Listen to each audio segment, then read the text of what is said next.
투자자 여러분 반갑습니다. 김종철입니다. 오늘 아침에 마감된 미 증시가 다행히 올라가긴 올라갔는데 그동안의 주가가 하락한 부분에 비하면 정말 조족지열, 그냥 쏘쏘, 그냥 그저 그런 정도의 반등만 보여줬습니다. 지난 12월 달 장세가 여전히 이렇게 약한 모습을 보여주고 있는데 우리가 항상 그 월간 단위로 매매할 때 매우 중요한 것이 있습니다. 뭐의 방향? 바람의 방향. 바람의 방향입니다. 12월 달에 주가의 흐름이 바람의 방향이 아래 하단에 있었죠. 이럴 땐 항상 우리가 리스크를 관리하는 것이 매우 중요합니다. 저희가 저희 수강생들하고 하는 매매 플레이가 있는데 지금 거기에 주식의 비중은 채 20%도 안 됩니다. 그러니까 이미 우리가 이 앞에 주가의 고점대를 어디를 봤었냐면 심리적인 저항선, 바로 2,500선대였었죠. 여길 중심해서 매도를 좀 많이 때리면서 주가가 소위 부위험을 보여줬고 그 다음에 주가가 이렇게 밑으로 내려가는 모습을 보여주고 있습니다. 항상 여러분들이 매매에서 굉장히 중요한 부분들은 뭐냐면 내가 어떻게 해야 내가 재테크를 제대로 할 수 있을 것인가 했을 때 나의 좋은 루틴을 만드는 것이 매우 중요합니다. 그중에 하나가 뭐냐면 시장 분석이에요. 그러니까 종합은 종합이 아니라 사실은 시가총액이다라고 보시면 됩니다. 지금처럼 12월 달에 종합 주가가 내려가고 있다 그러면 그냥 막연하게 그냥 시장이 빠지고 있구나 이게 아니라 시가총액이 줄긋구나 그래야 확 와닿습니다. 시가총액이 준다는 것은 내 계좌의 잔고가 줄어들고 있다는 겁니다. 종합 주가가 조정받아도 일부 종목은 강했었죠. 근데 주말에 보십시오. 그 강했던 종목들도 갑자기 순간 확 무너지는 거 아마 여러분들 보셨을 겁니다. 그럼 왜 이런 모습을 보여주고 있을까요? 그리고 우리는 어떻게 해야 살아남을 수 있을까요? 자, 지금부터 역시 제가 준비한 내용을 가지고 여러분과 함께 하도록 하겠습니다. 근데 지금 연말이다 보니까 아마 여러분들 많이 유튜브에서 보셨을 겁니다. 여전히 지금 장세가 여전히 괜찮다 해서 계속 매수를 얘기하는 이런 유튜버들도 있고 무슨 소리냐? 아직 바닥에 오려면 멀었다. 그래서 여전히 방어적인 얘기를 하는 쪽도 많이 있을 겁니다. 자, 여러분들이 이 방송을 듣기 전에 항상 제가 부탁의 말씀을 드리는 거지만 이것은 제가 보는 시점이니까요. 여러분이 들으시고 저거 설득력 있는데? 라고 하시면 쫓아오시면 되겠습니다. 항상 제가 말씀드리지만 실패해서 배우는 성공학 지금부터 시작하도록 하겠습니다. 자, 일단 현재 주가는 그나마 다행스러운 게 주말에 주가가 빠지면서 또다시 주가는 어디 들어왔냐면 과매도존에 재차 진입했습니다. 여러분 지금 주가는 왜 올라가다 왜 꺾어지고 있을까요? 모멘텀이 없습니다. 누차겠던 대로.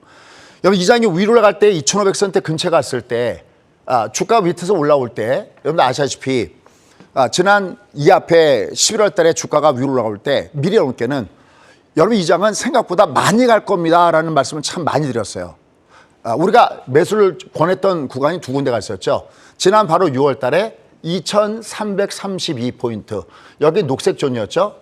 그래서 주가가 빡 올라갔습니다. 이때도 우리가 진짜 바닥은 아닙니다 해서 우리가 영마틴 쪽에서 매도했었고요. 이번에 더 밑으로 저점이 더 내려왔었죠.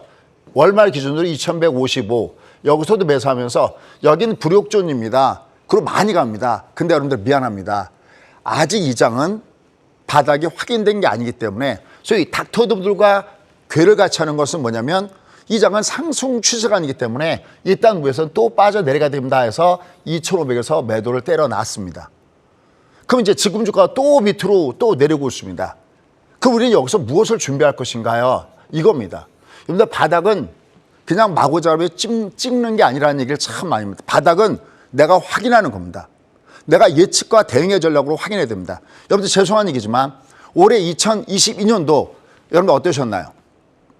매매 잘 하셨습니까? 저희 얘기 한번 해볼까요? 이미 여러분들 올해 1월 달에 이 시장은 소위 담보부죠. 이 시장은 깡통이 나오는 자입니다라고 얘기했던 것이 바로 저입니다. 그럼에도 불구하고 항상 부족함을 느낍니다. 좀 더 잘해야 하는데 올해 1월 달부터 이 장세가 어려운 장입니다. 아니 그거보다 더 앞에 작년 9월 달에 중국보다 나쁜다면서 이 장을 하락자로 보면서 여러분께 가이드를 해왔음에도 불구하고 그럼에도 불구하고 이렇게 가슴이 시린데 올해 여러분들이 무조건 간다라는 얘기만 듣고서 귀에 간지러운 얘기만 듣고서 과연 여러분들 어떻게 대응을 하셨을까요? 그러다가 우리가 쭉 빠졌다가 저희가 전략을 바뀌기 시작한 것이 6월 달과 바로 9월 달이었죠.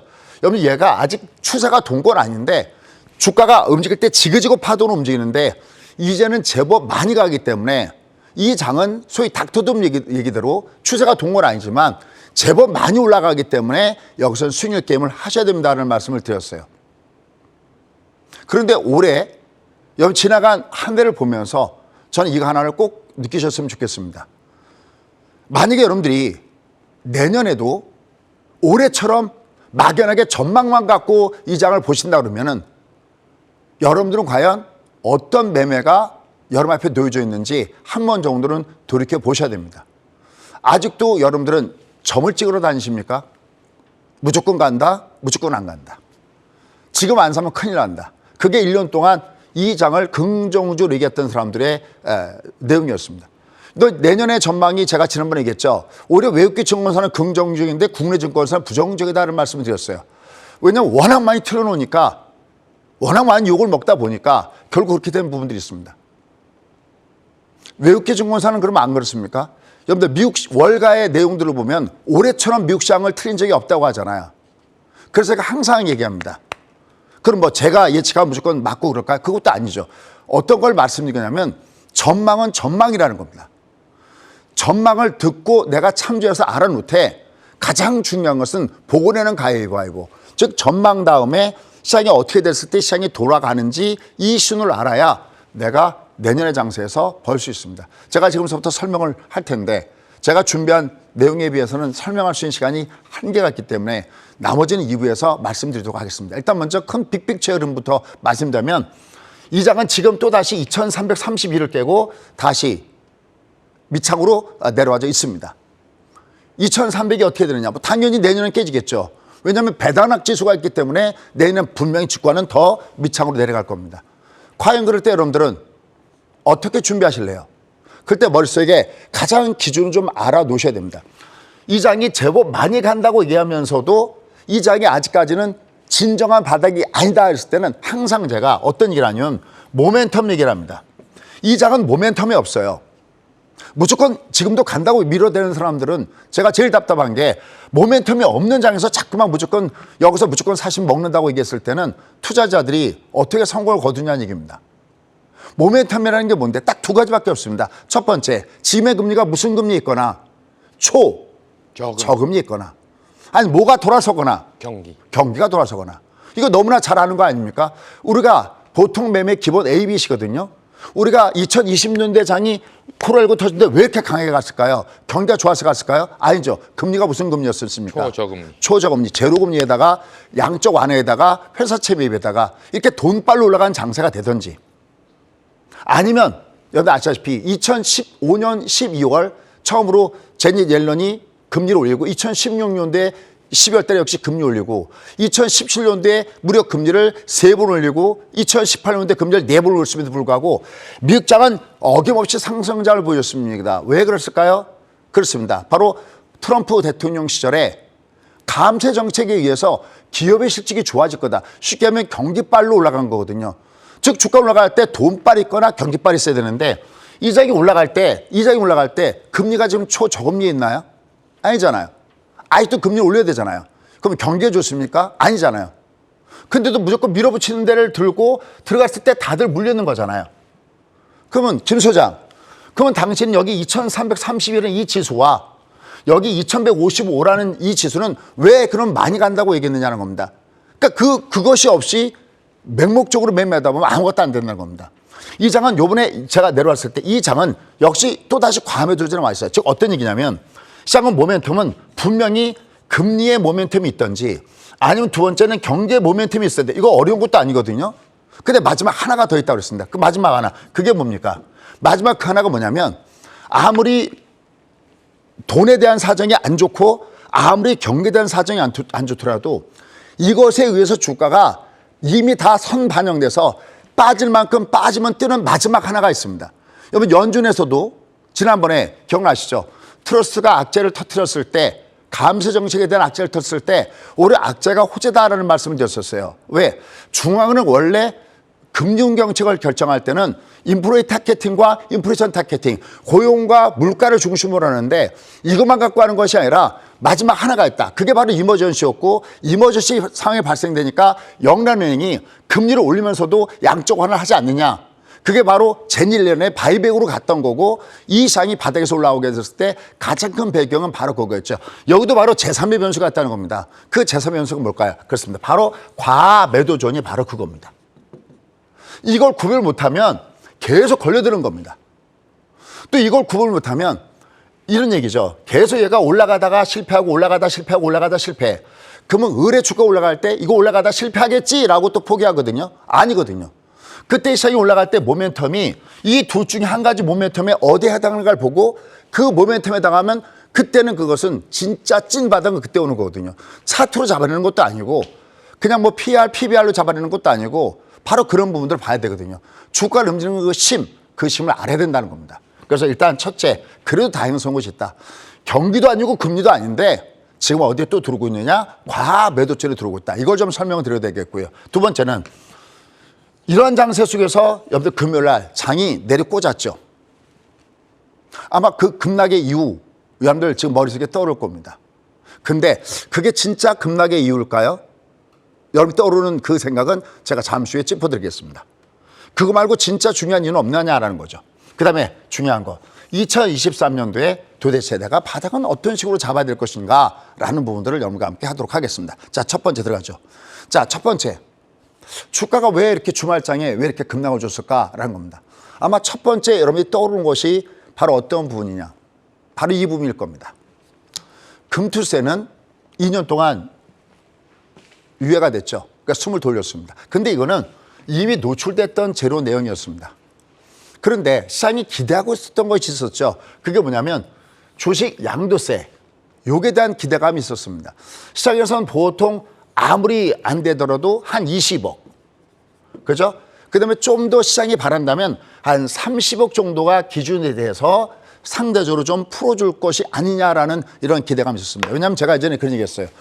여러분들 진영이 좌가 됐든 우가 됐든 항상 미국이든 우리나라든 어느 나라든 반드시 진보와 우리가 소위 얘기하는 보수 정권과 진보 정권은 반드시 크게 나타내는 게 있습니다. 하나는 뭐냐? 자, 우리나라는 예민하니까 미국으로 얘기해 볼까요? 공화당. 어떤 정부죠? 보수 정부죠. 공화당은 어떤 정책이냐면 작은 정부의 정책이에요. 그러니까 모든 것을 너희들이 다 알아서 하세요. 대신 저희가 도와드릴 게 뭘까요? 규제를 풀어주는 쪽의 정책이 바로 공화당의 보수의 정책이다라고 보시면 됩니다. 그러나 민주당 어떤 정책입니까? 우리가 다 알아서 해줄게. 소위 큰 정부 정책이다라고 보시면 됩니다. 그러니까 주로 보수 쪽에 정권을 잡게 되면 규제를 풀어주는 쪽에 되고 있고 대신 하나 민주당 쪽에서 정권을 잡게 되면 어떤 부분이냐면은 모든 걸 우리가 다 알아서 해줄게. 대신 너희들 세금 많이 내. 그래서 여러분들 아시죠? 공화당 정부 때는 트럼프 시절에 아까도 얘기했지만 세금을 많이 깎아줬죠. 35%에서 21%로 오히려 우리나라보다 지금 법인세가 더 싸죠. 뭐든지 다 깎아주고 낮춰주고 이런 부분이 바로 공화당 정부에서 나오는 정책이죠. 하지만 민주당 정부에서 그게 아니죠. 우리가 알아서 다 해줄게. 정부가 모든 것을 주관해서 하는 정책입니다. 무엇이도 좋다 나쁘다의 개념이 아니라 어떤 색깔을 보면서 해야 됩니다. 그래서 이번에 사실은 많이 좀 기대했던 것이 뭐냐면 지금 뭐 정권은 당연히 보수 정권 아니겠습니까? 그러면 많은 어떤 규제 조치는 이걸 풀어주겠지 했는데 요게 이번에 그냥 10억으로 그냥 묶이는 바람에 주가가 좀 밑으로 꺾어 내려가는 부분이 있습니다. 그런데 한 가지 착각이 있습니다. 이게 틀린 건 아니지만 반은 맞고 반은 틀린 겁니다. 여러분들 올해뿐만이 아니라 작년, 재작년 한번 가서 딱 보십시오. 이 주식 양도세 문제가 있을 때 어떤 트렌드가 나타나는지 한번 보시면 되겠습니다. 여기 한번 보시죠. 지난해 작년이죠. 작년 10월에 코스피와 코스닥 양대 증시에서 3조 이상의 물량을 팔아채웠다. 근데 그 다음을 잘 보셔야 됩니다. 대주주가 양도세를 내지 않을 수 있는 마지막 매도일이었다. 그러니까 우리나라도 지금 올해 장이 목요일까지 장이 열리죠. 그러면 내가 만약 얘를 피하려면 화요일까지 나는 물량을 팔아야 되죠. 그러니까 만약에 이것에 의한 악재가 좀 더 반영된다면 월요일과 화요일날은 화요일날 최소 오전까지는 여기에 대한 악재에 대해서 시장은 반응해서 순간 더 밑으로 내려갈 수는 있습니다. 그런데 하나 중요한 게 있습니다. 여기에 어떤 부분들이 중요하냐면 여기 전체적으로 내용들을 보시면은 이렇게 대주주의 양도세 회피하는 물량이 이건 결국은 기관들의 얘기도 아니고 외국인들의 얘기도 아니잖아요. 누구의 얘기냐면 개인 투자가들의 얘기잖아요. 그럼 이들이 물건을 팔았을 때 누구는 물량을 잡아가잖아요. 그 물량 잡아가는 라인들이 어디냐는 거죠. 바로 기관과 외국인이라는 겁니다. 더 웃기는 건 뭐냐면 딱 돼서 만약에 그래서 월요일도 이거 피하려고 팔고 화요일도 이거 피하려고 팔잖아요. 그러면 수요일날 목요일날 어떨까요? 이 팔았던 물량을 다시 사거든요. 그러니까 저는 개인적으로 이거 너무 뭐라고 표현할까요? 야, 이건 너무 어떻게 보면 쓸데가 없는 딱 요 며칠 동안에 갑자기 물량이 쏟아져 나오고 갑자기 이 물량을 또 잡아가는 이런 시스템이 있다는 거죠. 그러니까 오히려 지금 이 시장을 보면 단기적으로는 월요일과 화요일 날 만약에 주가가 이루에서 주가가 빠진다면 오히려 단기적인 저점 형성하면서 주가가 반등을 줄 수 있는 빌미가 오히려 여기에 형성됐습니다. 왜? 이건 올해뿐만이 아니라 작년, 재작년, 재재작년 몇 년 동안에 계속해서 나타났던 이 현상들이 바로 이 현상들이다라고 여러분들이 보시면 되겠습니다. 실제로 한번 보시죠. 개인들이 팔면 정말 장은 그렇게 될까요? 한번 보시죠. 자, 여기 보시면요. 어제입니다. 어제는 주가가 급락을 줬죠. 목요일 날은 보시죠. 목요일 날 주가가 급등을 줬죠. 여기도 목요일 날 주가가 급등을 줬죠. 근데 목요일 날 개인 투자가들 결국은 방금 얘기했던 대로 이 주식 양도세는 개인들이 해당하는 거니까 여기 보면 5천억을 때리고 2천억을 때렸죠. 근데 주가는 어떻게 했어요? 위 튕겨 올라갔죠. 그리고 어제는 오히려 코삭은 개인들이 좀 사는 모습을 보여줬습니다. 그러니까 단순하게 이것만 가지고 주가가 밑으로 내려갔다고 설명하기에는 조금 좀 부족한 부분이 있다는 거죠. 그리고 또 하나 가장 중요한 거는 뭐냐면은 얘는 이미 이 앞에서부터 미리 이렇게 빠져나갔는데 딱 고난만 파는 게 아니라 미리 그것을 대비해서 미리 팔아나간 부분이라고 할 수 있는데 사실 이 앞에만 하더라도 시장의 분위기는 야, 이거 요번에 뭐 이미 아까 설명드렸던 대로 금투세는 이미 여야가 이미 합의를 본 상황이고 앞서 설명드렸던 대로 주식 양도세도 시장에서는 그냥 놔둘 것이라는 분위기보다는 한 2, 30억 정도는 이게 상향 조정될 거야라는 분위기가 있었는데 이렇게 지금 주가가 미리 내려왔다는 거죠. 이미 그것은 뭐냐면 주가의 위치, 제가 몇 번 얘기하죠. 주가의 위치가 조정받을 만한 위치, 이건 중방이라고 하거든요. 절대 이렇게 장은 못 갑니다. 얘가 올라갈 때도 얘가 그냥 못 가고 N자를 줘야 가듯이 이걸 파도이라고 하듯이 얘 또 내려갈 때도 그냥 못 빠지는 거거든요. 그러니까 얘가 올라가다가 두드맞았던 부분들은 단순하게 이것에 의해서 주가가 빠졌다는 분위기보다는 조정받을 만한 위치에서 이것이 맞물려서 같이 빠져들어온 상황들 혹은 미리 좀 어떻게 될지 모르는 불투명성을 피하기 위해서 미리 빠져나왔다는 것은 우리가 한 번 정도는 생각해 볼 수 있는데 하지만 이것은 이제 시한부라는 거죠. 이거로 인해서 만약에 주가가 빠졌다면 이건 적극적으로 오히려 주식을 사야 될 찬스가 바로 코앞에 있다는 거죠. 근데 이것만 가지고 주가가 빠졌다고 했을까요? 그건 아니라는 거죠. 그러면 항상 저희가 저희 수강생한테 얘기하는 게 있습니다. 이것만 갖고 주가가 빠졌다고 보기엔 좀 힘들다. 그러면 어디가 있을까? 또 하나의 이유는 바로 미국 시장이죠. 미국 한번 보도록 하겠습니다. 바로 제롬 파웰의 매파적인 발언이 이어졌던 것이 또 하나의 이유겠죠. 한번 보시죠. 이 두 군데를 표시했습니다. 여기 기억나시죠? 8월 26일 지금도 있지 않습니다. 바로 잭슨홀 미팅에서 제롬 파웰이 금리를 고금리를 끌어올린 다음에 이 고금리를 상당 부분 유지하겠다. 이 악재가 나오면서 장은 밑으로 내려갔습니다. 그러면 지금은 또 어디에 와 있습니까? 우리가 이번에 14일 날 FOMC 회의가 있었을 때 그 전에 CPI가 긍정적으로 시장에 영향을 주면서 올라갔다가 두드맞았죠. 그런데 또다시 제롬 파웰의 매파적인 발언이 나오면서 주가가 내려가고 있습니다. 근데 요 구간은 우리가 어떻게 보시면 되냐면 얘가 보통 악재를 발휘했을 때는 5파동의 악재를 받습니다. 이때도 기억나실 겁니다. 얘가 여기서 악재가 있을 때 1, 2, 3, 4, 5 이제 악재가 끝났습니다라는 말씀드렸죠.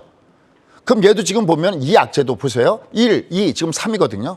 지금 올라가는데 미진미진했죠. 얘는 올라가도 한 번 더 두들 맞을 겁니다. 미국은. 왜냐하면 보통 악재가 나면 5개 파동의 모양을 받습니다. 한 번 올라갔다가 한 번 더 주가 밑으로 내려갈 가능성이 있습니다. 그런데 중요한 것이 있습니다. 자, 제가 서두에 주가가 하락한 진짜 이유 쪽이 어느 쪽이냐라고 했을 때 아까 만약에 이것이 그냥 단순하게 여러분이 보셨듯이 만약에 주식 양도세를 15를 했기 때문에 얘가 주가가 빠졌다? 그렇다면 그거는 이미 지나간 악재입니다. 이제 이틀밖에 안 남았으니까 그건 괜찮죠.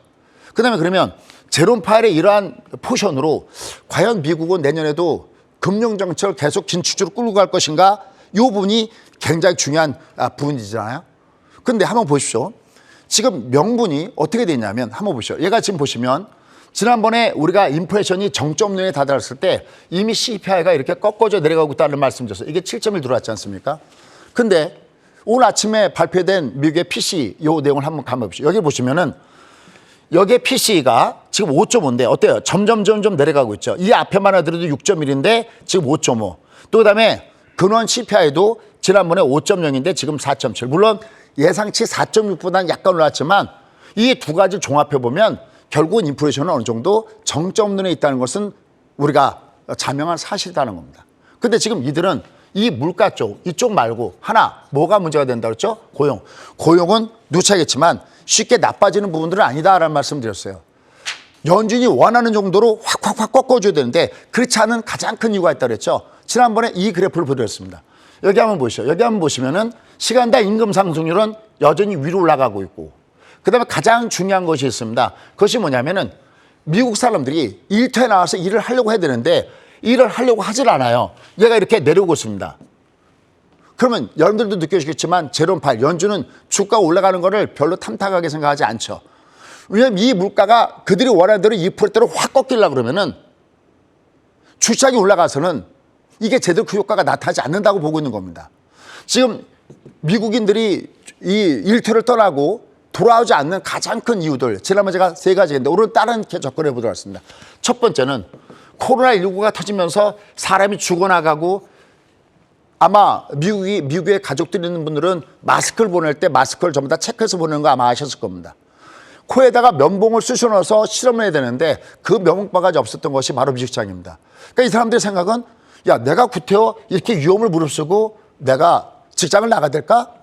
그래서 코로나19에 더군다나 우리가 소위 얘기하는 비대면으로 일을 하던 이런 사람들이 다시 코로나19에 직장으로 돌아가려고 하지 않는다는 겁니다. 그다음에 두 번째는 얘들은 실업수당 외에 플러스 알파를 많이 줬죠. 그래서 오히려 지금 여러분 알겠지만 미국의 레스토랑이든지 이런 이 사업을 하는 사람들은 오히려 자기네가 손해난 것을 이상으로 많은 지원비를 받았다는 거 아마 알고 계실 겁니다. 그다음에 세 번째, 주가가 그동안에 미국 주가가 급등을 주고 아마 미국의 부동산에 있는 분들은 아실 겁니다. 미국의 부동산이 굉장히 급등을 주고 올라갔습니다. 그러니까 사람들이 주가도 급등을 주고 부동산 가격도 급등을 주고 내가 일터에 나가면 잘못하면 코로나19에서 걸려서 죽을 수도 있고 여러분 같으면 나가겠습니까?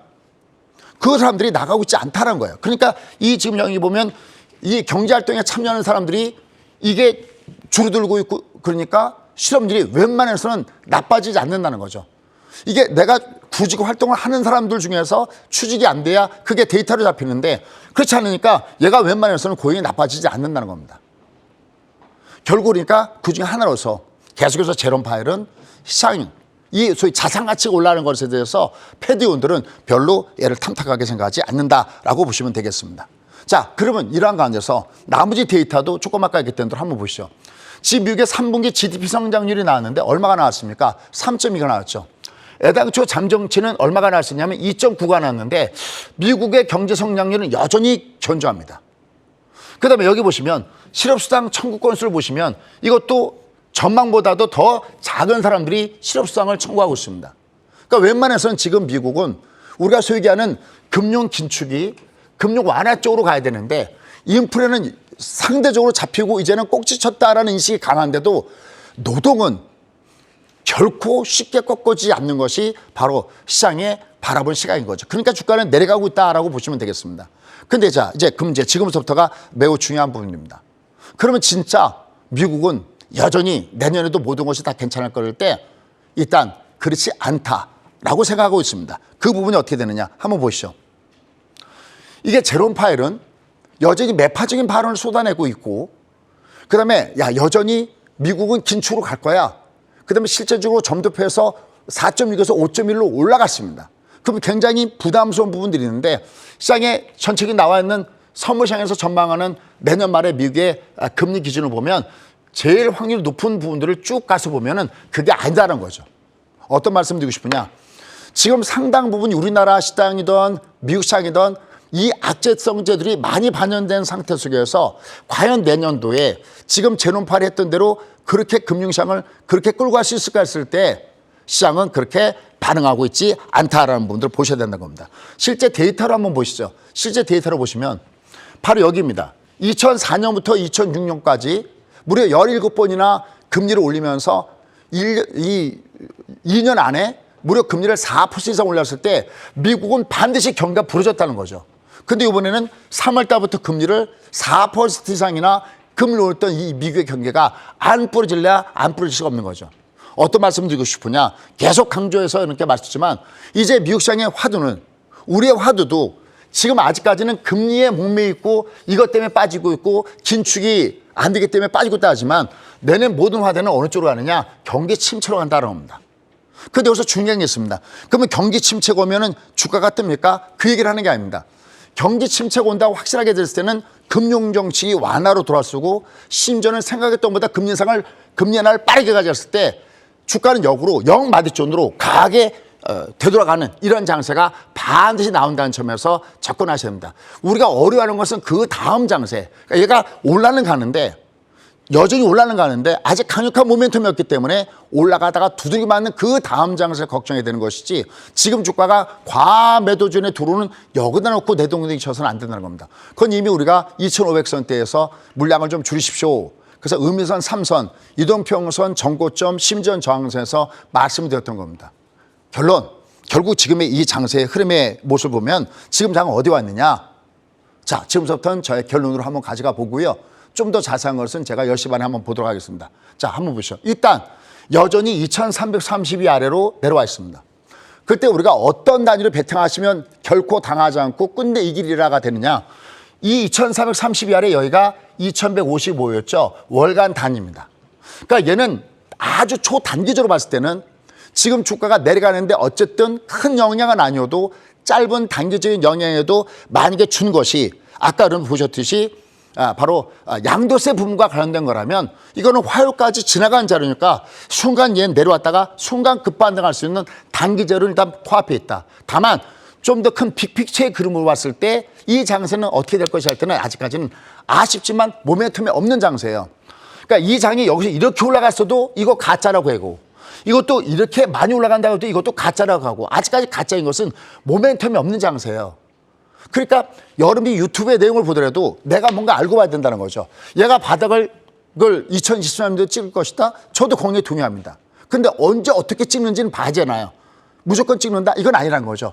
얘가 모멘텀이 있어야 그래야 내가 재산을 올인한다는 겁니다. 여러분 잘못하면 이 장이 바닥 찍었다면 어디서 사시냐면 여기서 사시는 게 아니라 여기서 사는 데서 사는 게 아니라 이게 올라갔다 사신다는 거죠. 이렇게 올라갔다 사신다는 거죠. 보통 주가가 이렇게 올라가면 밑에 거래량이 이렇게 증가하잖아요. 여기서 잔뜩 사서 물리는 겁니다. 자꾸만 물리는 거라는 거죠. 그러니까 이 장이 모멘텀이 있어야 이 장은 되는 거다. 다만 이 장은 지금 모멘텀이 없다는 부분에서는 또 눈치채겠지만 닥터들이 주장하는 대로 저는 아직까지 이 장이 추세적으로 돌진 않았다. 그건 차트상으로 보는 게 아니라 모멘텀으로 봐야 되는데 그건 아니다. 근데 아주 다양성은 뭐냐. 또다시 이 장은 과매도존에 들어와 있다. 얘가. 그러니까 여기서 내려갈 때 이제는 또 내려갈 때 투매하면 안 됩니다. 저희는 올라갈 때마다는 매도를 때려드리고 있지만 내려갈 때는 쫓아가면서 매도하지 말라고 합니다. 왜? 여긴 다시 지나가면 월간 단위. 가장 중요한 얘기가 월간 단위로 얘기하는 겁니다. 월간 단위로 얘는 내려가면 다시 이길 수 있는 구간에 와 있기 때문에 여기서는 투매에 나서서는 안 됩니다. 대신 바깥에 쏘는 게 아니라 월간 단위로 쏘는 것이 가장 중요하다라는 얘기입니다. 그 다음에 진짜 오늘 강의 하이라이트는 사실 여기입니다. 제가 어젯밤에 이 한 장의 그래프를 준비하면서 과연 내가 이것을 얼마나 잘 설명할 수 있을까? 과연 알아들 수 있을까? 제가 우리 수강생들한테 이걸 설명하는데도 일주일이 걸렸습니다. 자, 그럼 제가 이제 이거를 한 5분 정도 설명할 텐데요. 만약에 이게 이해가 안 가더라도 포기하지 마십시오. 그래도 어쨌든 간에 이 힘든 세상에서 30년 이상 주식을 하면서 살아남은 사람 중에 한 사람이거든요. 그것은 오로지 공부밖에 없습니다. 영화 얘기 한 편 할까요? 여러분 탐크루즈 좋아하십니까? 내년에 미션 임파서블이 오죠. 근데 우연히 제가 뭘 찾다가 그 탐크루즈가 노르웨이에서 그 오토바이를 타고 왔다가 그 절벽에서 떨어지는 그 장면이 있습니다. 그걸 보면서 아찔했는데 그거 하나를 찍기 위해서 그 스카이다이빙이라는 하나요? 이걸 한 5,000번인가 6,000번을 뛰어냈다고 보고요. 그다음에 오토바이에서 뛰는 걸 무려 13,000번 했다는 얘기를 하더라고요. 거기에 자막이 이렇게 나와 있습니다. 반복, 반복, 반복. 그 하나의 장면 위에서 오로지 관객 하나만 보고 간다. 아, 정말 참 대단한 거죠. 탐 크루즈가 돈이 없어서 그 짓 하고 계겠습니까? 목숨 걸고. 다시 한번요. 반복, 반복, 반복. 그러면 결국 이것이 내 것이 됩니다. 자, 어떤 말씀을 드리고 싶으냐면 우리가 주가가 올라가다가 진짜 조정과 가짜 조정이 있어요.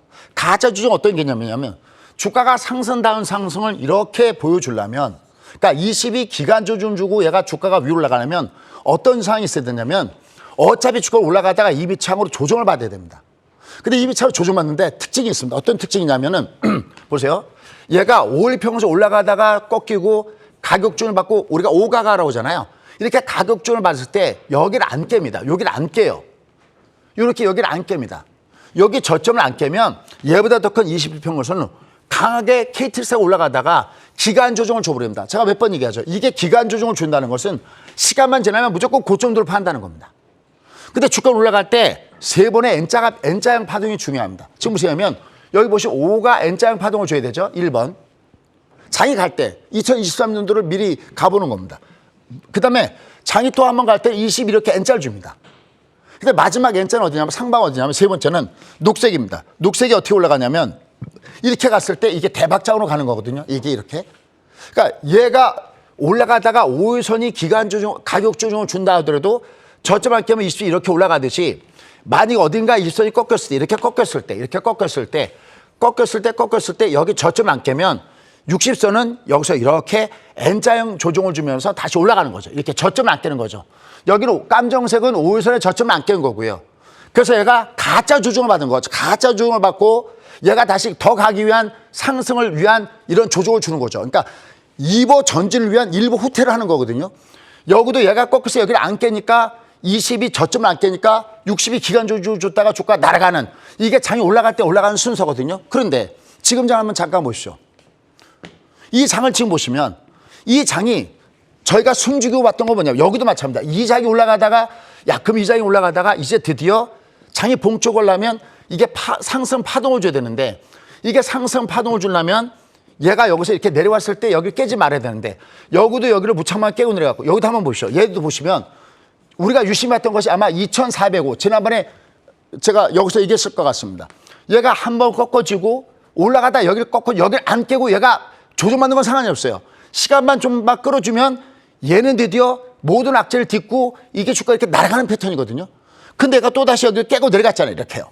이게 내려가보면 20이 또 가격 조정을 주는 거거든요. 그러니까 얘는 다시 위로 가더라도 또 위에서 또 물량을 또 맞는다는 얘기예요. 무조건 바닥 그래갖고 이게 올라갈 때 쫓아가서 사면 안 되는 이유가 아직 갖고 있습니다. 그러니까 결론, 지금의 장세는 딱 하나밖에 없습니다. 지금 주가가 상승다운 상승에 어떤 흐름을 주려고 그러면은 얘가 이렇게 깨지 말아야 되는데, 그럼 얘는 지금 저점에 깼기 때문에 올라가도 또 두드려 맞고 아직까지 본격적인 상승 아니란 거죠. 그러니까 내년에 저희가 체크할 포인트가 말이 겁니다. 얘가 가짜 조정을 받니 진짜 조정을 받니. 얘는 지금 현재 올라가다가 가짜 조정, 가격은 조정이면 여기 깨지 말아야 되는데 이번 장도 아쉽게도 여기를 다시 깨고 나갔습니다. 그러니까 결론, 이 장은 어떤 모멘텀이 있어서 올라간다는 장이 아니라 아직은 많이 빠졌기 때문에 빠진 것에 따라서 올라가는 장이기 때문에 약간 가볍게 짧고 잡아쳐야 되는 구간이고요. 얘가 보다 본격적인 상승을 줄 때 진짜 상승은 어떤 식으로 오느냐라는 겁니다. 진짜 상승의 공통점은 어떻게 오느냐. 바로 뭔가가 모멘텀이 있어야 되는데 지금처럼 이런 장 이후에 오는 순서는 어떤 장이 먼저 와야 되느냐. 금리가 초저금리로 와야 됩니다.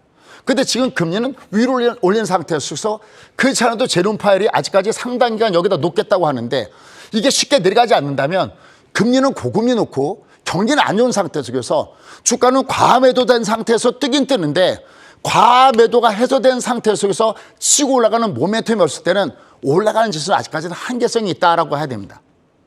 그러나 다행스러운 것은 앞서 설명드렸던 대로 주가가 과매도 국면에 있기 때문에 지금 장세에서는 하단에서의 이 월간대의 베팅은 역시 우리가 수익있게 만드는 문제가 없다라는 것을 다시 한번 말씀드립니다. 아까 그 내용은 조금 우리가 고난도의 내용이기 때문에 자세하게 좀 이따가 10시 30분에 풀어드리겠고요. 그 다음에 다음 주에 좀 더 자세하게 얘기했지만 이제 1월 달 되면 중요하겠습니다. 여기입니다. 많은 사람들이 12월 달에 1월 달에 소위 제뉴얼리 이펙트를 얘기했었습니다. 하지만 어떻게 했습니까? 결과는 처참했죠. 그러니까 지금도 여러분들은 내년에 물 먹을 준비를 하고 있어서는 안 된다는 거죠.